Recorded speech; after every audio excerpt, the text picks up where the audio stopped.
সোর্সটা হলো সৃষ্টির মাঝে, ওরা সৃষ্টির জগতে কোনো কাউকে মানে না। অদেখাই সূর্যের হ্যাঁ হ্যাঁ, ওরাও দেখা, ওরা স্রষ্টাদের সৃষ্টির মাঝে থাকে, ওরা সৃষ্টিকে ভালোবাসতে পারে না। ওরা একমাত্র নামাজ কালাম এটা ই করে, যেটার কোনো মূল্য নাই। প্রাধান্য দিতেছে। হ্যাঁ, যেটার কোনো মূল্য নাই। কোরআনের তুমি একদিকে যাও গা, মেন কোরআন হলো আসল কোরআন হলো মানুষ। একজন বিচক্ষণ দিব্যজ্ঞানী, উনি হলো প্রকৃত, ওই হলো আসল কোরআন। ওরাই ওরা কোনো মানুষের পাইবে করতে চায় না, ওরা মানুষকে ভালোবাসতে চায় না।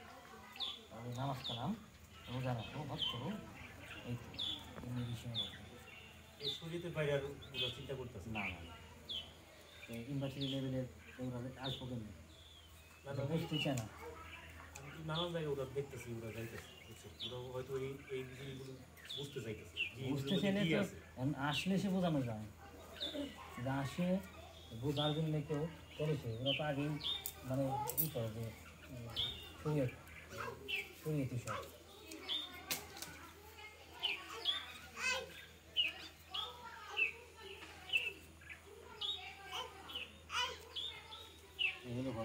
কি মেয়ে ভাই, কি আসো।